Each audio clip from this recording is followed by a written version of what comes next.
අධ්‍යාපන පොදු සහතික පත්‍ර සාමාන්‍ය පෙළ විභාගයට පෙනී සිටීම සඳහා නියමිත දරුවන්ගේ දෑ අවුරුදු පාඨමාලාවට ඔයාලා හැමෝම anyone can learn නාලිකාව වෙත සාදරයෙන් පිළිගන්නවා. O level විභාගයට අදාළ පාඩම් මාතෘකා අතරින් පළමු පාඩම මම අද ඔයාලට ගෙනල්ලා තියෙනවා. ඊටා සරලව සවිස්තරාත්මකව මම සකස් කරලා අරගෙන එන මෙම පාඩම් මාලාවට අකණ්ඩව සහභාගී වෙලා සියලු කොටස් අඩුවක් නැතුව අහලා බලලා අවබෝධ කරගෙන ඉදිරියේදී එන O level විභාගයෙන් ඉහළම ඒ සාමාර්ථයක් ලබා ගන්න උදව් කරගන්න කියලා මම ඔයාලට කියනවා. මගේ නාලිකාව subscribe කරලා bell icon එකත් click කරලම තියාගෙන මේ පාඩම් සියල්ලම හොඳින් බලලා ජයග්‍රහණයක් අත් කරගන්න ප්‍රාර්ථනා කරන ගමන් අපි පාඩමට සම්බන්ධ වෙමු.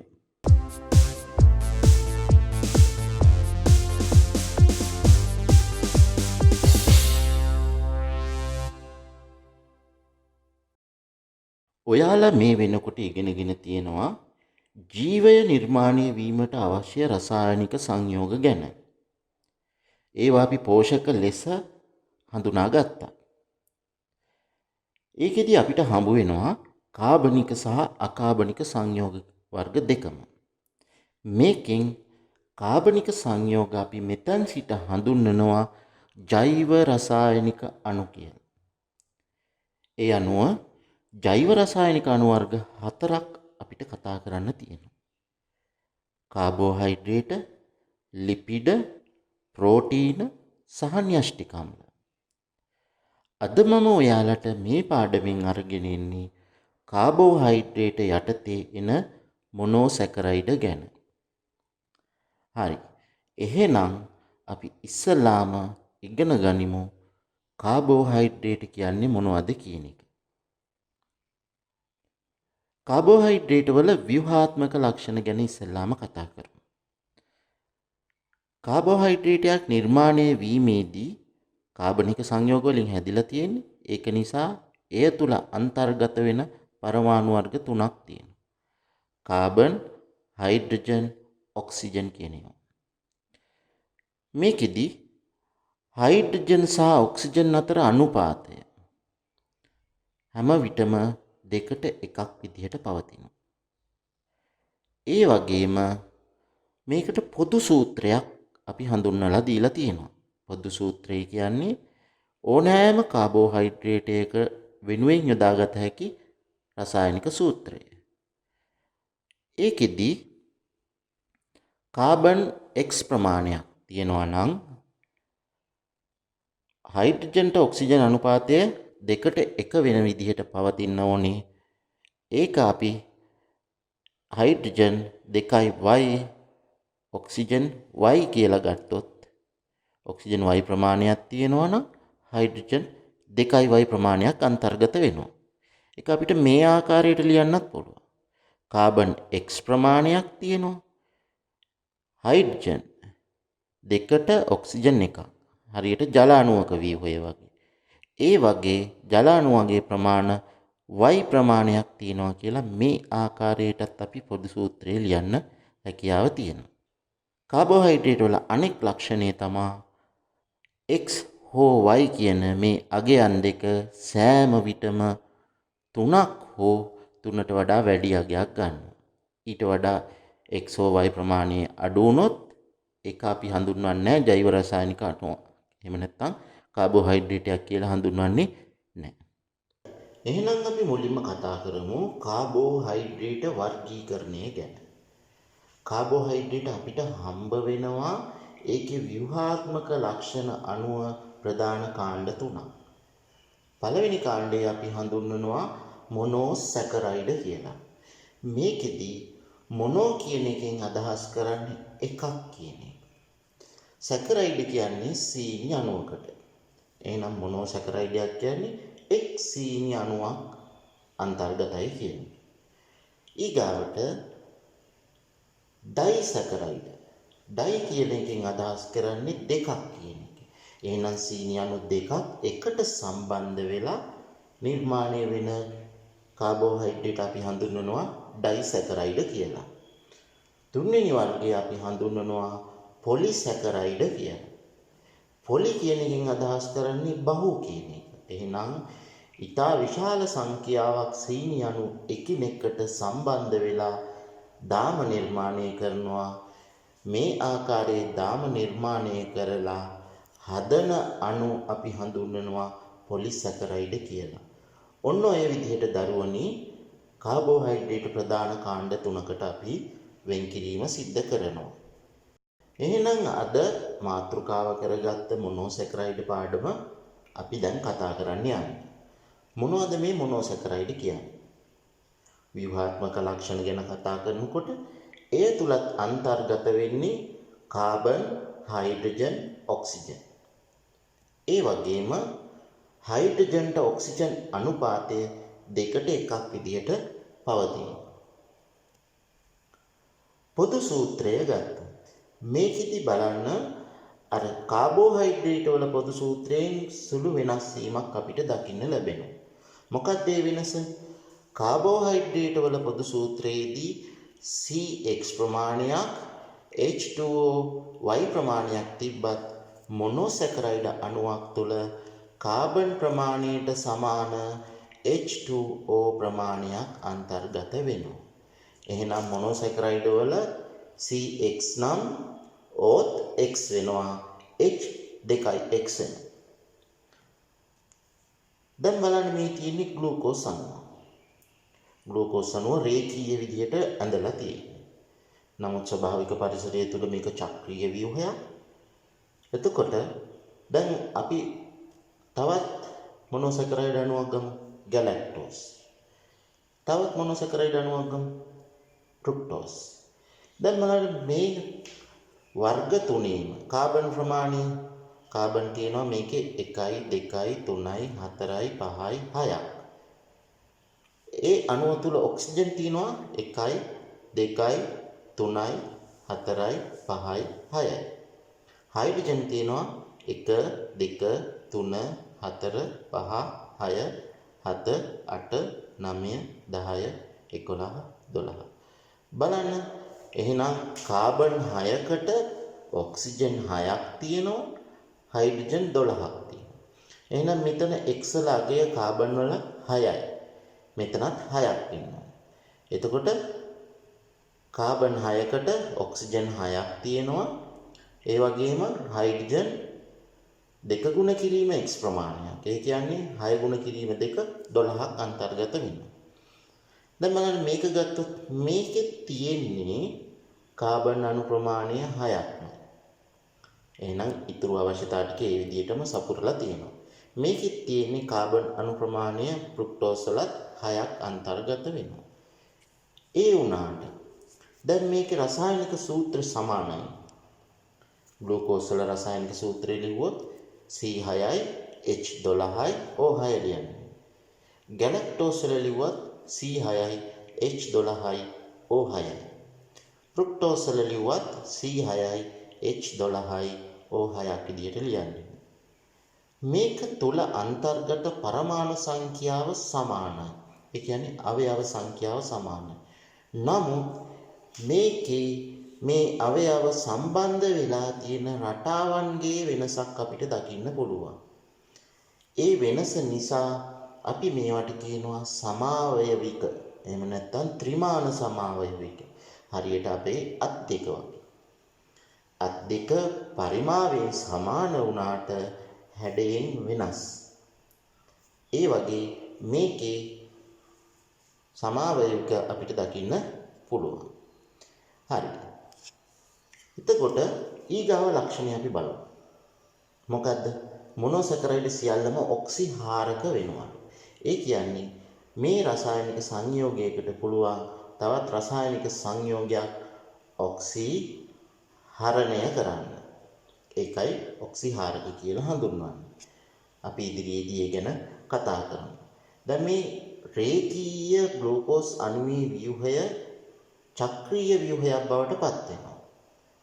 මේ තියෙන්නේ අපිට ස්වභාවික පරිසරය තුළදී හමු වෙන ග්ලූකෝස් අණුවේ ව්‍යුහය. අපි අධ්‍යයනය සඳහා රේඛීය අණුවක් විදියට ඒක භාවිතා කරන අවස්ථාවක් තියෙනවා. අනිත් ලක්ෂණය මොනෝසැකරයිඩ් සරල අණු කුඩා අණු. එතකොට මේවා ඉතා පහසුවෙන් ජලයේ දිය වෙනවා. අනිත් ලක්ෂණය තමයි මේ මොනෝසැකරයිඩ් පැණි රසයි. ඒකින්ද අපි මේවා සීනි කියලා හඳුන්වනවා. මේවා ස්පටික බවට පත් වෙනවා. ස්පටික කියන්නේ කැටයක් බවට පත් වෙනවා. අණු කිහිපයක් එකතු වීමෙන් මේ වගේ ත්‍රිමාණ හැඩතල තියෙන කැට බවට පත් වීම අපි කියනවා ස්පටික බවට පත් වෙනවා. එහෙම නැත්නම් ස්පටිකීකරණය වෙනවා කියලා කියනවා. මොනෝසැකරයිඩ් කුඩා අණුක භාරයක් සහිත සංයෝග වෙනවා. ඒක නිසා බලන්න මේ වගේ C6යි H12යි O6යි C6යි H12යි O6යි C6යි H12යි O6යි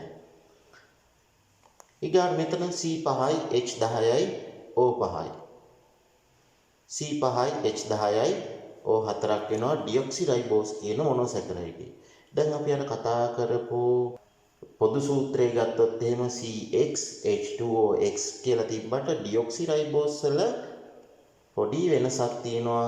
ඔක්සිජන් අණුවක අඩුවක් තියෙනවා. ඒක එහෙම වුණාට අපි මේක මොනෝසැකරයිඩයක් කියලාම සැලකනවා. තව දුරටත් කුඩා අණු බවට ජල විච්ඡේදනය කරන්න බෑ මේවා. මේවා තව දුරටත් කැබලි වලට කඩන්න බෑ. කඩපු හැටියෙම රසායනික ප්‍රතික්‍රියාවකින් අපි කැඩුවොත් ඒතනදී අපිට හම්බෙන්නේ මොනෝසැකරයිඩ් නෙමෙයි. ඒකේ රසායනික ලක්ෂණ සම්පූර්ණයෙන්ම වෙනස් වීමක් සිද්ධ වෙනවා. දැන් අපි මොනෝසැකරයිඩ් වර්ගීකරණයකට ලක් කරනවා.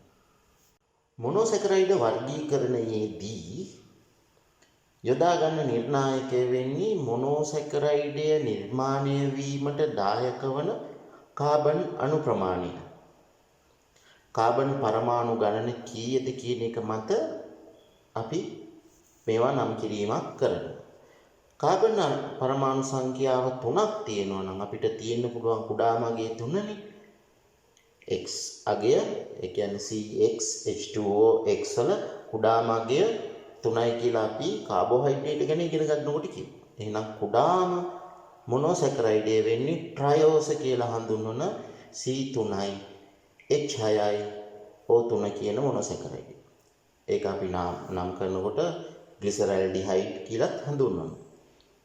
ඊගාවට කාබන් පරමාණු ගණන 4ක් තියෙනවා නම් අපි ටෙට්‍රෝස කියලා කියනවා. ට්‍රයි කියන එකෙන් 3යි ටෙට්‍රා කියන එකෙන් 4යි. එහෙනම් ටෙට්‍රෝස කියලා කියන්නේ කාබන් පරමාණු සංඛ්‍යාව 4ක් තියෙනවා. ඒකට උදාහරණයක් විදිහට අපිට හම්බ වෙනවා එරිත්‍රෝස් කියන රසායනික සංයෝගය. ඊගාව ප්‍රමාණය කාබන් පරමාණු ගණන 5ක් තියෙනවා නම් අපි පෙන්ටෝස කියලා හඳුන්වනවා. පෙන්ටා කියන්නේ 5ක් කියන එක. එතකොට පෙන්ටෝස කියලා හඳුන්වන්නේ කාබන් අණු 5ක් අන්තර්ගත මොනෝසැකරයිඩ්. ඒකෙදි අපිට හම්බ වෙනවා රයිබෝස සහ ඩියොක්සිරයිබෝස් කියන ඒවා. ඒවා අපිට DNA සහ RNA වලදී මුණ ගැහෙනවා.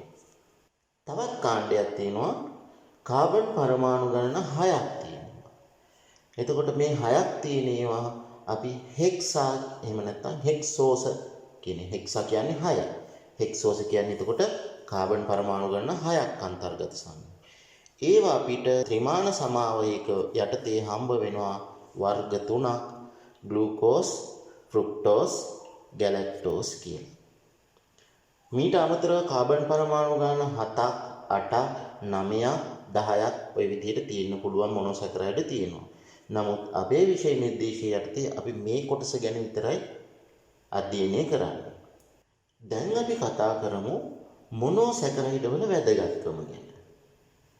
මොනෝසැකරයිඩ් අපිට වැදගත් වෙනවා පළවෙනියටම සෛලයක් තුල ශක්තිය ගණනය කිරීම සඳහා.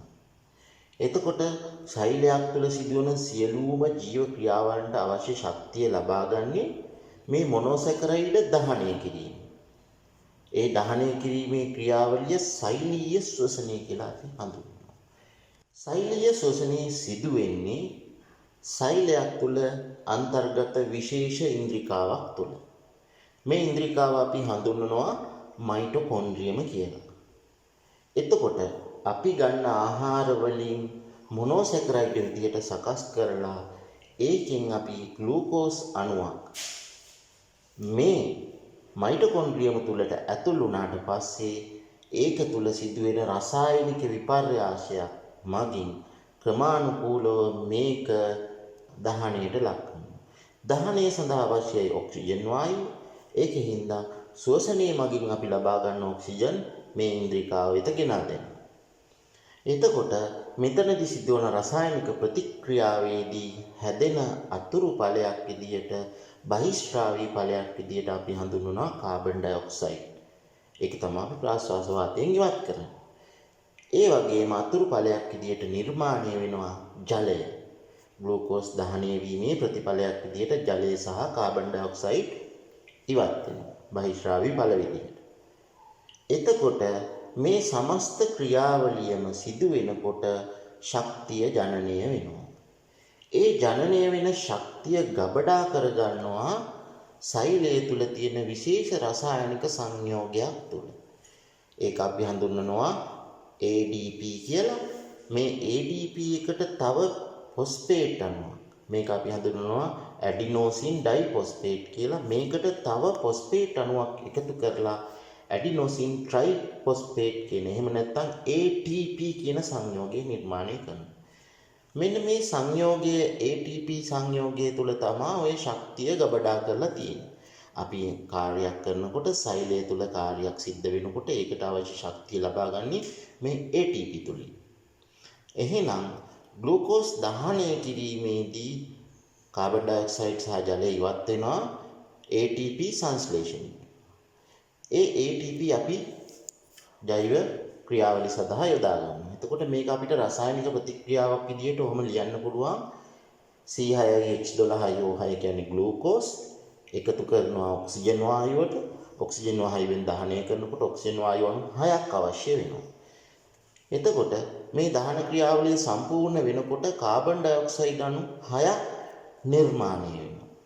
ඒ වගේම ජල අණුත් 6ක් නිර්මාණය වෙනවා. ඒකෙදි උත්පාදනය වෙන ශක්තිය ATP අණු 36ක් තුල ගබඩා කරනවා. හරි. ඔයාලට ඕලෙවල් විභාගයේදී මෙන්න මේ රසායනික සූත්‍රය මතක තබා ගැනීම වැදගත් වෙනවා. C6H12O6 ධන 6ක් O2 ඉතලයක් 6යි CO2 ධන 6ක් H2O කියන්නේ අපි හඳුන්වනවා ශ්වසන ප්‍රතික්‍රියාව කියලා. මේ ATP 36 කියන එක අවශ්‍යම නැහැ. නමුත් එතන අපිට ඕන ලියන්න පුළුවන් වචනයෙන් ශක්තිය කියලා. ඕක අපි ශ්වසන ප්‍රතික්‍රියාව කියලා හඳුන්වනවා. එහෙනම් මොනෝසැකරයිඩ් වල පළවෙනි වැදගත්කම තමයි ජෛව ක්‍රියාවන්ට අවශ්‍ය ශක්තිය නිදහස් කිරීම. දෙක. වෙනත් කාබෝහයිඩ්‍රේට් නිෂ්පාදනය සඳහා ආරම්භක සංයෝගය වෙන්නේ මොනෝසැකරයිඩ්. උදාහරණයක් විදියට දව නිර්මාණය කෙරෙන සෛල බිත්තිය ශාක සෛල බිත්තියේ දව නිර්මාණය වෙනවා. ඒ නිර්මාණය වෙන දවයට අවශ්‍ය වෙන්නේ ග්ලූකෝස් අණු. ග්ලූකෝස් අණු ඉතා දිගු දාම විදියට එකිනෙකට බන්ධන සාධගෙන කෙඳි නිර්මාණය කරනවා. ඒ කෙඳි මගින් ශාක සෛලයක බිත්තිය නිර්මාණය කරනවා. එහෙනම් ශාක සෛල බිත්තිය නිර්මාණය වෙලා තියෙන්නේ ග්ලූකෝස් වලින්. ග්ලූකෝස් අණු ඉතා විශාල සංඛ්‍යාවක් දිගු දාම සකස් කිරීමෙන් තමයි මේක නිර්මාණය වෙන්නේ. එහෙම සකස් කරන දිගු දාම අපි සෙලියුලෝස් කියලා හඳුන්වනවා.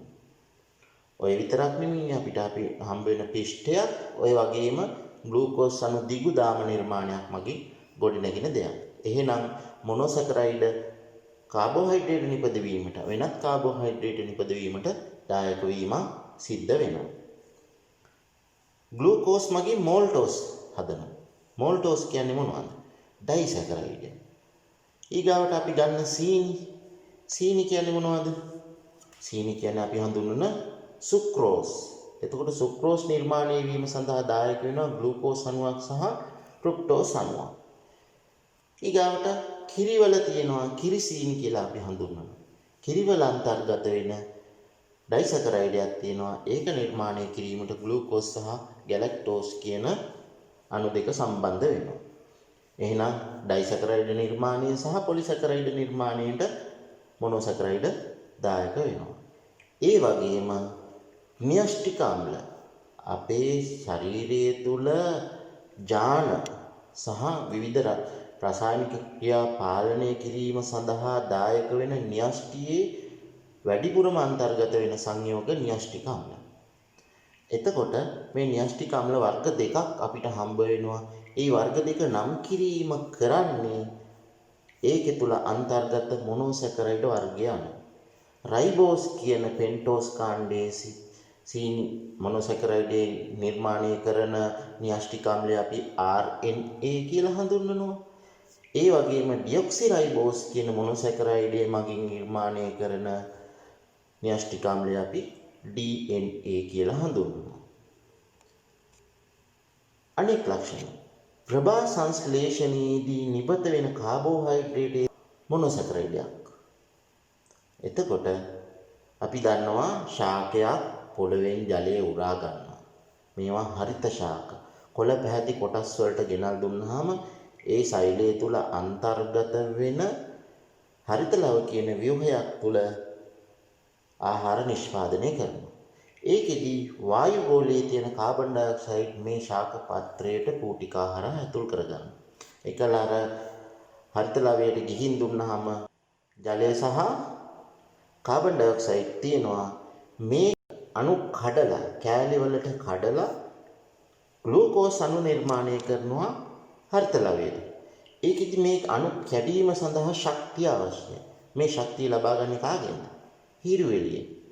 සූර්යාලෝකය අවශෝෂණය කරගන්නවා. අවශෝෂණය කරගෙන ඒ ශක්තියෙන් තමයි මේ කාබන් ඩයොක්සයිඩ් සහ ජල අණු කඩලා ග්ලූකෝස් අණු නිර්මාණය කරන්නේ. මේ ග්ලූකෝස් අණු නිර්මාණය කරලා වහාම ඒක පිෂ්ඨේ බවට හරවනවා. ඒකල ගබඩා කරගන්නවා. ඒ වගේම මේ ක්‍රියාවලියේදී අතුරු ඵලයක් නිෂ්පාදනය වෙනවා. ඒ නිෂ්පාදනය වෙන අතුරු ඵලයේ පූටිකා සිදුර හරහා ඉවත් කරනවා. මොකද්ද මේ අතුරු ඵලය? අපිට අර ශ්වසන ක්‍රියාවලියට වැදගත් වෙන ඔක්සිජන් වායුව තමයි නිදහස් කරන්නේ. එහෙනම් ප්‍රභා සංශ්ලේෂණය කියන ක්‍රියාවලියේදී උත්පාදනය වෙනවා ග්ලූකෝස් අණු. ඒකෙදි කාබන් ඩයොක්සයිඩ් අණු 6ක් ජල අණු 6ක් සමග එකතු වෙලා ග්ලූකෝස් අණුවක් නිර්මාණය වෙනවා. ඒ වගේම අතුරු ඵලයක් නිර්මාණය වෙනවා ඔක්සිජන් වායුව කියලා. හරි. ඊගාව අවස්ථාව. සත්ත්ව දේහ තුල කාබෝහයිඩ්‍රේට් පරිවහණය වන ප්‍රධාන ආකාරය ලෙස ක්‍රියා කරනවා. එතකොට අපි ආහාර ගත්තට කාබෝහයිඩ්‍රේට් අන්තර්ගත ආහාර ගත්තට පිටි ආහාර ගත්තට මේවා අපේ ශරීරය තුල රුධිරයෙන් පිටි විදිහට සංසරණය වෙන්නේ නැහැ. ඒවා ආහාර ජීර්ණ පද්ධතියේදී ජීර්ණයකට ලක් කරලා ග්ලූකෝස් වැනි මොනොසැකරයිඩ් බවට හරවනවා. මේ මොනොසැකරයිඩ් තමයි ජල ද්‍රාවී ජලයේ දිය වෙනවා. මේවා එතකොට රුධිරයේ දිය වෙන රුධිරය තුලින් ගමන් කරනවා. සාමාන්‍ය අපේ රුධිරයේ ග්ලූකෝස් සාන්ද්‍රණය පරීක්ෂා කරනවා දියවැඩියා රෝගීන්. ඔයාලා දන්නවා ඒක. සාමාන්‍ය පුද්ගලයෙකුගේ රුධිරය තුල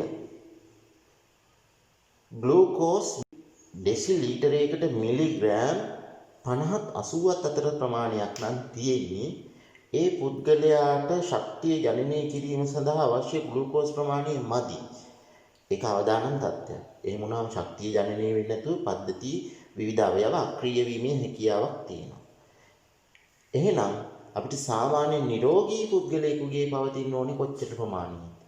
නිරෝගී පුද්ගලයෙකුගේ සාමාන්‍යයෙන් රුධිරයේ ග්ලූකෝස් පවතින ඕනේ කියනවා 80ත් 115ත් අතර. ඒ කියන්නේ ඩෙසිලීටරයකට මිලිග්‍රෑම් 80ක් හා 115ක් අතර ප්‍රමාණයක් පවතින ඕනේ කියලා කියනවා. එහෙම තිබ්බහම නිරෝගී පුද්ගලයෙක් කියලා හඳුන්වනවා. හැබැයි සමහර අයගේ හෝමෝනවල බලපෑම නිසා සමහර අයගේ රුධිරයේ ආහාර ගත්ත ගමන් රුධිරයට එකතු වෙන ග්ලූකෝස් ප්‍රමාණය ඉතා ඉහළ විදිහට වැඩි වෙනවා. ඒක සාමාන්‍ය 115ට වඩා වැඩි වේගෙන එනකොට අවදානම් කියලා කියනවා.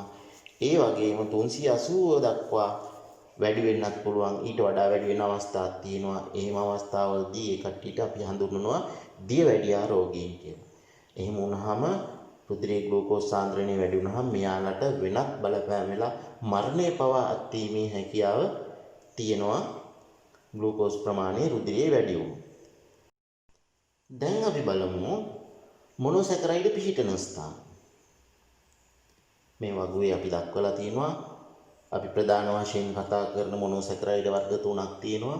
ග්ලූකෝස්, ෆ්‍රුක්ටෝස් සහ ගැලැක්ටෝස්. එතකොට ග්ලූකෝස් අපිට හම්බ වෙනවා ඉදුණු පළතුරු සහ මී පැණි වල.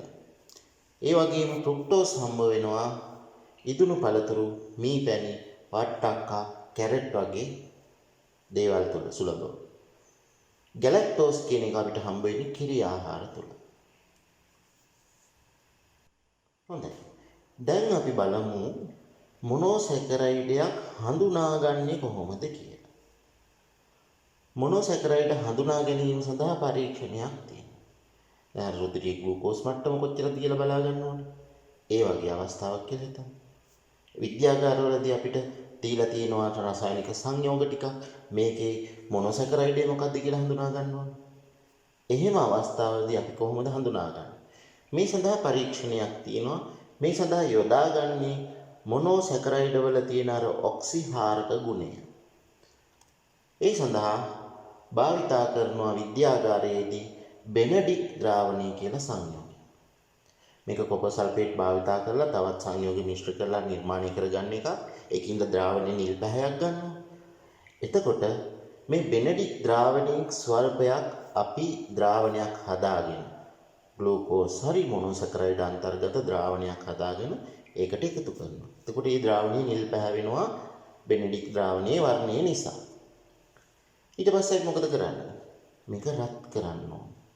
මේක රත් කරනකොට අපි කෙලින්ම ඍජු දැල්ලකට අල්ලලා රත් කිරීමක් සිදු කරන්නේ නැහැ. ඒකෙදි මේක උතුරලා නලයෙන් විසවීමේ හැකියාව තියෙන නිසා අපි මොකද කරන්නේ?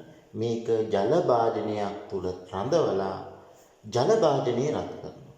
අපි ඔකට කියනවා ජල තාපකයක බහා රත් කිරීම කියලා. එහෙනම් අපි රත් කරපුවාම මොකද්ද වෙන්නේ? මොනොසැකරයිඩ් තියෙනවා නම් මේකේ වර්ණ විපර්යාසයක් සිද්ධ වෙනවා. එතකොට මේ ද්‍රාවණය ටික ටික රත් වෙනකොට වර්ණ විපර්යාසයක් සිදු වෙලා අවසානයේදී අපිට දකින්න පුළුවන් නිල් පැහැයෙන් ආරම්භ වෙච්ච වර්ණ විපර්යාසය කොළ පැහැය, තැඹිලි පැහැය සහ ගඩොල් රතු පැහැයට ඇවිල්ලා අඩියේ තැම්පත් වෙනවා. ගඩොල් රතු පැහැ අවක්ෂේපයක් තැම්පත් වීම අපිට දකින්න පුළුවන් මොනොසැකරයිඩ් තියෙනවා නම්. ඒකෙන් අපිට කියන්න පුළුවන් ඉහත පරිදි අපි පරීක්ෂණයක් කරනවා ද්‍රාවණයක් අරගෙන ඒකට බෙනඩික් ද්‍රාවණය දාලා රත් කරනවා. රත් කරපුවාම අර ඉහත රටාවට අපි කලින් කතා කරපු රටාවට වර්ණ විපර්යාසයක් දෙනවා නම් අපිට කියන්න පුළුවන් මේකෙදි ඔක්සිහාරක සීනි තියෙනවා කියලා. මේ ඔක්සිහාරක සීනි කියන හඳුන්වන්නේ ඇයි මොනොසැකරයිඩ් නොකිය හේතුව අපි ඉදිරියේදී කතා කරන ඩයිසැකරයිඩ් වලත් මේ ගුණය අන්තර්ගත වෙන නිසා. හොඳයි. දරුවනි මූලික කරුණු ටික අපි මේ වෙනකොට ඉගෙන ගත්ත මොනොසැකරයිඩ් ගැන. අපි ඊගාව පාඩමේදී ඩයිසැකරයිඩ් ගැන කතා කරමු. එහෙනම් මගේ නාලිකාව සබ්ස්ක්‍රයිබ් කරලා තියාගන්න. මං ඊගාව පාඩම දාපු හැටි ඔයාලට හඳුනා ගන්න බෙල් අයිකන් එකත් ක්ලික් කරලම තියාගන්න. එහෙනම් අපි අලුත් පාඩමින් නැවත හමු වෙමු. ඔබට සුබ දවසක් ප්‍රාර්ථනා කරමු.